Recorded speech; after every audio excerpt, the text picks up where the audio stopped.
وبينات من الهدى والفرقان.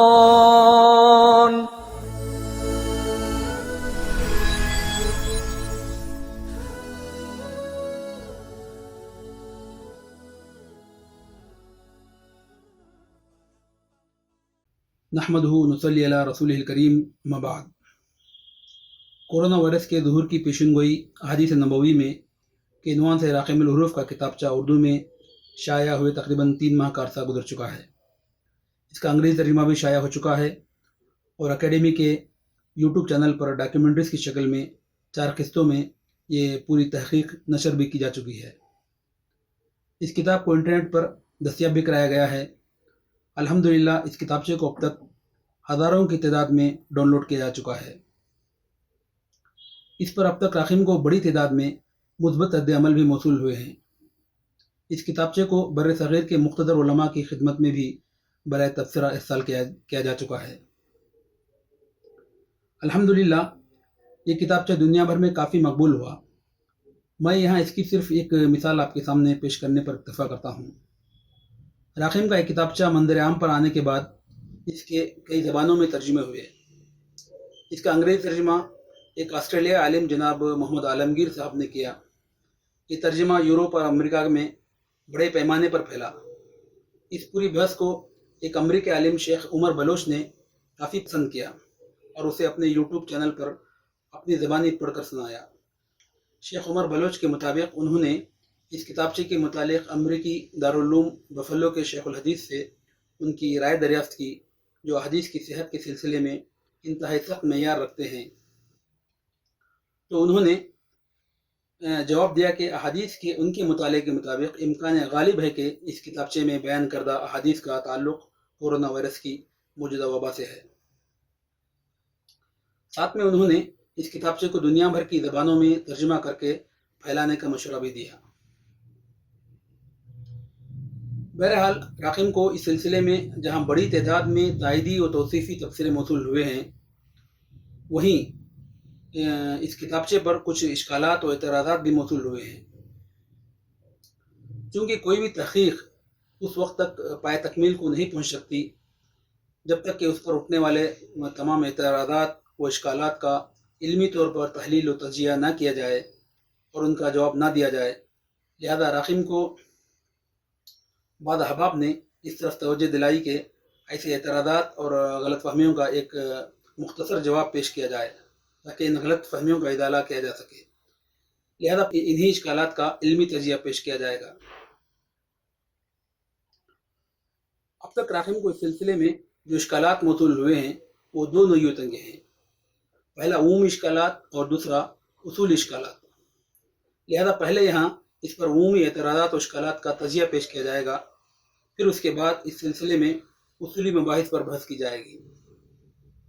کورونا وائرس کے متعلق ایک اشکال یہ سامنے آیا ہے کہ احادیث میں جس فتنے کا تذکرہ کیا گیا ہے اس میں یہ بتایا گیا ہے کہ یہ فتنہ دنیا کے ہر گھر میں پہنچ جائے گا، جبکہ کورونا وائرس کا معاملہ ایسا نہیں ہے کیونکہ وہ دنیا کے ہر گھر میں نہیں پہنچا ہے. لہذا احادیث میں مذکور اس فتنے کا انطباق کورونا وائرس پر صحیح نہیں ہو سکتا. اس سلسلے میں اگر احادیث کے الفاظ پر غور کیا جائے تو یہ اشکال از خود رفع ہو جائے گا. لہذا اس سلسلے میں جو احادیث مروی ہیں اس میں جہاں یہ بات واضح طور پر بیان کی گئی ہے کہ یہ فتنہ دنیا کے ہر خطے میں پھیلے گا، وہیں یہ بھی بتایا گیا ہے کہ یہ فتنہ دنیا کے ہر گھر کو ذلت اور رسوائی اور خوف و دہشت سے بھر دے گا. یہاں یہ نہیں کہا گیا ہے کہ یہ فتنہ بذات خود ہر گھر میں داخل ہو جائے گا. لہذا ان دونوں تعبیرات میں بہت بڑا معنوی فرق ہے جسے سمجھنا انتہائی ضروری ہے.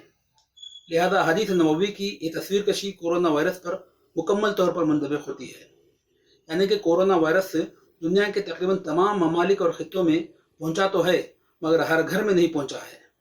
اس کے برخلاف حدیث کے الفاظ کے مدلول کے مطابق اس کا خوف ہر علاقے اور ہر گھر پر طاری ہے اور محسوس کیا جا رہا ہے اور عدم احتیاطی سے کہیں بھی پہنچ سکتا ہے. لہذا اس سلسلے میں وارد احادیث کا یہی مطلب اور مدلول ہے جو بالکل واضح اور دو ٹوک ہے.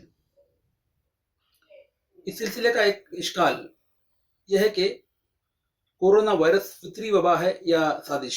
یہ معاملہ مشتبہ ہے، اس کی مزید وضاحت فرمائیں.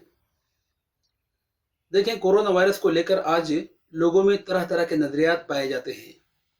ان میں ایک نظریہ یہ ہے کہ کورونا وائرس نہ وبا ہے اور نہ ہی کوئی بیماری، بلکہ یہ محض ایک دھوکہ اور عالمی سازش ہے. ان لوگوں کے نزدیک اس وبا سے متاثرین اور مہلوکین کے جو اعداد و شمار میڈیا میں دکھائے جا رہے ہیں وہ سب کا سب جھوٹا پروپیگنڈا ہے، لہذا ان کی کوئی حقیقت نہیں ہے. جبکہ اس کے متعلق دوسرا نظریہ یہ پایا جاتا ہے کہ یہ بیماری ایک فطری وبا ہے اور کورونا وائرس کے تعلق سے دنیا میں جو بھی حادثات رونما ہو رہے ہیں وہ مبنی بر حقیقت ہیں، لہذا انہیں اس میں کسی بھی قسم کی سازش نظر نہیں آتی. حقیقت یہ ہے کہ یہ بیماری اور وبا بھی ہے اور اس کے درپردہ طرح طرح کی سازشیں، استحصال اور ظلم و جبر وغیرہ بھی جاری ہے. اس پر تفصیلی بحث راقم نے حدیث کی روشنی میں اپنے زیر تبصرہ کتابچے میں کی ہے. لہذا عین ممکن ہے کہ کسی مقصد کے حصول کے لیے کسی ملک میں کورونا وائرس کے اعداد و شمار کو بتانے میں غلط بیانی سے کام لیا جا رہا ہو، کہیں پر مخصوص افراد کے خلاف سازش کے تحت کورونا وائرس کو پازیٹیو بتایا جا رہا ہو، جیسا کہ مختلف ممالک سے مسلسل خبریں آ رہی ہیں. مثلا امریکہ میں کالے افراد نے بلیک پیپل اور بعض دوسرے ممالک میں مخصوص طبقے کے افراد کے خلاف ایسا کیے جانے کی خبریں آ رہی ہیں. لہذا ہمیں ان دونوں میں فرق کرنے اور محتاط رہنے کی ضرورت ہے. اس سلسلے میں ایک سوال یہ سامنے آیا ہے کہ احادیث میں اس فتنے کے ملک شام اور عراق سے شروع ہونے کا پتہ چلتا ہے، مگر حقیقتاً کورونا وائرس چین سے پھیلا ہے. دیکھیں کتب حدیث میں ایسی کوئی حدیث وارد نہیں ہوئی ہے جس میں اس بیماری کے ملک شام اور عراق سے شروع ہونے کا تذکرہ کیا گیا ہو. حدیث میں صرف اتنا بیان کیا گیا ہے کہ یہ فتنہ ملک شام، عراق اور جزیرۃ العرب سمیت تمام دنیا میں پھیل جائے گا، مگر حدیث میں قطعاً یہ کہیں بھی بیان نہیں کیا گیا ہے کہ یہ فتنہ کہاں سے شروع ہوگا اور کس ملک سے پھیلے گا. اس سلسلے میں ایک اشکال یہ سامنے آیا ہے کہ احادیث میں جس بیماری کے پھیلنے کا تذکرہ آیا ہے اس کا اطلاق انسانی تاریخ میں واقع ہوئے دوسرے بڑے وبائی امراض پر کیوں نہیں کیا جا سکتا. مثلا 14ویں صدی عیسوی کی سیاہ موت یا بلیک ڈیتھ کی وبا اور 20ویں صدی عیسوی کی اسپینش فلو وغیرہ. جہاں تک بلیک ڈیتھ کا تعلق ہے، یہ انسانی تاریخ میں واقع ایک مہیب وبا ہے جو 14ویں صدی عیسوی میں یورپ، شمالی مغربی ایشیا اور شمالی افریقہ کے بعض منطقوں میں پھیلی تھی. اس میں متعدد تخمینوں کے مطابق 7.5 کروڑ تا 20 کروڑ افراد ہلاک ہو گئے تھے. مگر یہاں یہ بات ذہن نشین رہنی چاہیے کہ سیاہ موت کا طاعون جو 14ویں صدی عیسوی میں پھیلا تھا اس کا اطلاق احادیث میں مذکور فتنے پر کئی وجوہات کی بنا پر نہیں کیا جا سکتا. پہلا یہ کہ سیاہ موت کی وبا ایک طاعون تھی، وائرس نہیں. طاعون اور وائرس کے درمیان فرق پر ہم اپنی تحقیق میں تفصیلی بحث پیش کر چکے ہیں.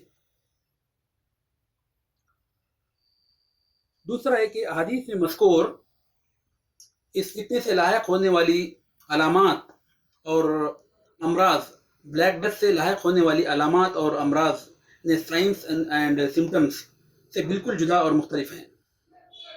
مثلا بلیک ڈیتھ کی علامات میں سر درد، جوڑوں کا درد، متلی اور الٹی آنا اور خاص طور پر گردن، بغلوں اور ران پر دمبل کا نکل آنا، جس سے خون اور پیپ کا رسنا شامل ہے. جبکہ کورونا وائرس سے لاحق ہونے والی اعراض کا حال ہم زیر بحث تحقیق میں تفصیل کے ساتھ کر چکے ہیں، جو ان علامات سے بالکل مختلف ہے اور احادیث میں مذکور علامات کے عین مطابق ہے. تیسرا یہ کہ سیاہ موت کی وبا ساری دنیا میں نہیں پھیلی تھی، بلکہ جیسا کہ بتایا گیا اس سے متاثرہ علاقوں میں یورپ کے اکثر علاقے اور اس سے متصل ایشیا کے شمال مغربی علاقے اور افریقہ کے صرف بعض شمالی علاقے ہی شامل تھے. لہذا یہ وبا عالمی نہیں تھی. اس طرح ان تمام اعتبارات سے اس پر ان حدیث میں مذکور اس عالمی وبا کا اطلاق کسی بھی طرح نہیں کیا جا سکتا. اسی طرح اسپینش فلو بھی 20ویں صدی کی ایک تباہ کن عالمی وبا ہے جو 1918 اور 1920 کے درمیان دنیا کے بہت بڑے علاقے میں پھیلی اور اس نے بے پناہ تباہی مچائی تھی. اسے دنیا کے تقریباً 50 کروڑ یعنی 500 ملین افراد متاثر ہوئے، جو اس وقت کی دنیا کی آبادی کا تقریباً 1/3 حصہ ہے، اور اس میں مرنے والوں کی تعداد ایک تخمینے کے مطابق 1.7 کروڑ کا 5 کروڑ ہے۔ اسی طرح کورونا وائرس کے مانند اسپینش فلو بھی ایک وائرس ہے جسے H1N1 انفلوئنزا اے وائرس کہا جاتا ہے، اور اس وائرس سے لاحق ہونے والی بیماری کی علامات یعنی سمٹمز بھی کورونا وائرس کی علامات سے ملتی جلتی ہیں، جیسے بخار، کھانسی، سانس لینے میں دشواری، تھکان، گلے کی سوزش، سردی اور سر درد وغیرہ۔ مگر ان سب کے باوجود اسپینش فلو پر احادیث میں مذکور فتنے کا اطلاق اس لیے نہیں ہو سکتا کیونکہ اس کے دنیا کے بڑے علاقوں میں پھیلنے کے باوجود یہ وبا ساری دنیا میں نہیں پھیلی تھی۔ اس کو اسکرین پر دیے گئے نقشے کی مدد سے سمجھا جا سکتا ہے۔ اس نقشے سے پتہ چل رہا ہے کہ یہ وبا تقریباً نصف دنیا ہی میں پھیلی تھی۔ اس کے برخلاف آپ کورونا وائرس سے متاثرہ علاقوں کا مشاہدہ کریں تو آپ دیکھیں گے کہ وہ دنیا کے ہر ملک اور ہر علاقے میں پھیل چکا ہے، اور احادیث کے الفاظ کے مطابق دنیا کا ہر ایک گھر اس کے خوف اور ہراس میں مبتلا ہے۔ اس سلسلے کا دوسرا نقطہ یہ ہے کہ اسپینش فلو دنیا میں صرف 2 سال تک جاری رہا تھا، جبکہ احادیث میں جس فتنے کا تذکرہ آیا ہے اس کے متعلق بیان ہوا ہے کہ یہ تقریباً 12 سال تک جاری رہے گا۔ لہذا ان تمام اعتبارات سے اسپینش فلو کا انطباق احادیث میں مذکور اس فتنے پر نہیں کیا جا سکتا۔ اس سلسلے میں ایک اور سوال جو اس سے ملتا جلتا ہے وہ یہ آیا ہے کہ کورونا وائرس کی وبا کب ختم ہوگی؟ احادیث میں مذکور 12 سال کا وقفہ بہت زیادہ طویل معلوم ہوتا ہے۔ دیکھیں، کورونا وائرس کو شروع ہوئے اب تک 9 ماہ کا وقفہ بیت چکا ہے۔ کورونا کے پھیلاؤ میں اب تک کوئی خاطر خواہ کمی واقع نہیں ہوئی ہے، بلکہ اس سے متاثرہ علاقوں اور افراد کی تعداد میں روز بروز اضافہ ہو رہا ہے۔ بعض ممالک کی جانب سے کورونا وائرس کے ویکسین دریافت کیے جانے کے دعوے بھی کیے جا رہے ہیں، مگر وہ کہاں تک کارگر ثابت ہوں گے اس کا کسی کو وثوق کے ساتھ علم نہیں ہے۔ ایک طرف ویکسین کے دریافت ہونے کے دعوے ہیں تو دوسری طرف یہ بھی کہا جا رہا ہے کہ اگر کورونا وائرس میں میوٹیشن واقع ہو جائے تو یہ وائرس ایک نئی حیت اور ایک نئی شکل اختیار کر لے گا، اور نتیجتاً وہ پہلے سے زیادہ خطرناک بھی ہو جائے گا۔ اس کے ساتھ ساتھ وہ بے انتہا تیزی سے بھی پھیلے گا۔ لہذا کہا جا رہا ہے کہ کورونا وائرس میں نیا میوٹیشن واقع بھی ہو چکا ہے، اور اب وہ پہلے سے تقریباً 10 گنا زیادہ تیزی سے پھیلے گا، اور اس سلسلے میں اب تک تیار شدہ تمام ویکسین ناکارہ ہو جائیں گے۔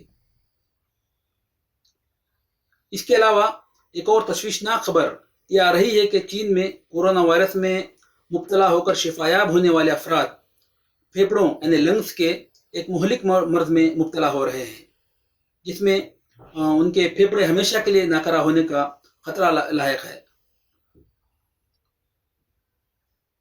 اس سے اس مرض کی ہولناکی کا اندازہ لگایا جا سکتا ہے کہ آنے والے دنوں میں یہ پوری صورتحال کتنی سنگین ہونے والی ہے۔ بہرحال کورونا وائرس کی یہ وبا فی الحال کہیں سے بھی تھمتی نظر نہیں آ رہی ہے۔ اس سلسلے میں عالمی ادارہ صحت یعنی WHO نے یہاں تک کہہ دیا ہے کہ کورونا وائرس اب دنیا میں کبھی مکمل طور پر ختم نہیں ہوگا، بلکہ وہ دوسری بیماریوں کی طرح ہمیشہ انسانوں کے ساتھ رہے گا۔ مگر ہمیں اس سلسلے میں نا امید نہیں ہونا چاہیے۔ حدیث میں واضح طور پر کہا گیا ہے کہ یہ وبا اور آزمائش کچھ لمبے عرصے تک ضرور جاری رہے گی۔ اس کے بعد ایک نہ ایک دن اللہ کی مرضی سے یہ وبا ضرور ختم ہوگی۔ اس سلسلے میں ایک اور سوال یہ آیا ہے کہ اس فتنے کو انسانی سازش نہیں بلکہ خدائی آزمائش اور خدائی عذاب کہا جانا زیادہ بہتر ہے، جو انسانی اعمال کے نتیجے میں انسانوں پر مسلط کیا گیا ہے۔ اس فتنے کے انسانی سازش ہونے پر احادیث کی روشنی میں ہم تفصیلی زیر بحث تحقیق میں کر چکے ہیں، جس پر ایک مکمل ویڈیو بھی بن چکی ہے۔ اس سلسلے میں یہ یاد رکھنا چاہیے کہ اس فتنے کو انسانی سازش کہے جانے سے یہ لازم نہیں آتا کہ یہ عذاب الہی نہ ہو۔ دنیاوی عذاب کے متعلق سورہ سجدہ کی آیت نمبر 21 ملاحظہ ہو، جس میں اسی دنیا میں انسانوں کو عذاب الہی میں مبتلا کیے جانے کی بات کہی گئی ہے۔ یہ آیت اس طرح ہے وَلَنُذِيقَنَّهُم مِّنَ الْعَذَابِ الْأَدْنَىٰ دُونَ الْعَذَابِ الْأَكْبَرِ لَعَلَّهُمْ يَرْجِعُونَ، یعنی اور ہم اس بڑے عذاب سے پہلے انہیں قریب کا عذاب بھی چکھائیں گے تاکہ وہ باز آ جائیں۔ خدائی آزمائشیں اور عذابات فطری آفات کی شکل میں بھی نمودار ہوتی ہیں اور ظالم و جابر حکمرانوں کو انسانوں پر مسلط کیے جانے کی شکل میں بھی نمودار ہوتی ہیں۔ صحیح بخاری کی حدیث 3474 میں خود طاعون کو بھی خدائی عذاب سے تعبیر کیا گیا ہے۔ بہرحال طاعون یا وائرس کا پھیلاؤ قطع نظر اس کے کہ وہ فطری طور پر پھیلا ہو یا انسانوں کے ذریعے جان بوجھ کر پھیلایا گیا ہو، اس سے یہ لازم نہیں آتا کہ وہ خدائی عذاب یا خدائی آزمائش نہ ہو۔ راغب نے اپنے کتابچے میں احادیث کے حوالے سے یہ لکھا ہے کہ اس فتنے کا اختتام اور اس کے بعد کا زمانہ ہی دراصل وہ زمانہ ہوگا جس میں امام مہدی کا ظہور ہوگا۔ ایک صاحب نے اس پر یہ اعتراض کرتے ہوئے لکھا ہے کہ اگر امام مہدی کے زمانے کی تحدید اتنی جلد کر دی جائے تو غلط مدعیان مہدی کے لیے یہ بات ایک نعمت غیر مترقبہ ثابت ہوگی۔ ایسے مدعیان مہدی اب تک کئی گزر چکے ہیں اور ہندوستان میں بھی آج کل ایک صاحب مہدی ہونے کا دعویٰ بڑے زور و شور سے کر رہے ہیں۔ اس سلسلے میں بس اتنا کہا جا سکتا ہے کہ کسی کا غلط دعویٰ ہمیں ہمارے صحیح اعتقاد سے دستبردار نہیں کر سکتا۔ اس کو ایک اور مثال کے ذریعے بھی سمجھیے، قیامت سے پہلے حضرت عیسیٰ علیہ السلام کا نزول جیسا کہ مسلمانوں کا عقیدہ ہے، اسی طرح عیسائی بھی یہ عقیدہ رکھتے ہیں، جسے وہ second coming of Jesus Christ سے تعبیر کرتے ہیں۔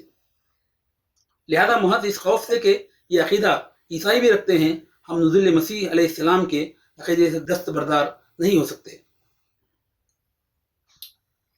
مگر امام مہدی کے سلسلے میں ایک بڑی علامت یہ ہے جسے یاد رکھنا بہت ضروری ہے، وہ یہ کہ احادیث نبوی صلی اللہ علیہ وسلم کے مطابق امام مہدی خود اپنے مہدی ہونے کا دعویٰ کبھی نہیں کریں گے، بلکہ وہ خود کو اس کا اہل تک نہیں سمجھیں گے، بلکہ جب لوگ ان کو پہچان کر ان کے ہاتھ پر بیعت کرنے کی کوشش کریں گے تو وہ پہلے انکاری ہوں گے، تو لوگ زبردستی ان کے ہاتھ پر بیعت کریں گے۔ اسی طرح حدیث میں امام مہدی کی بہت سی علامات بیان کی گئی ہیں جن سے امام مہدی کی شناخت اور غلط مدعیان مہدی کی تردید بآسانی کی جا سکتی ہے۔ کورونا وائرس کے ظہور کی پیشین گوئی پر اشکالات کا ہم نے اب تک جو جائزہ پیش کیا ہے وہ اس کے عمومی اشکالات و اعتراضات سے متعلق ہے۔ آگے انشاءاللہ ہم اس پر اصولی اعتراضات کا جائزہ پیش کریں گے۔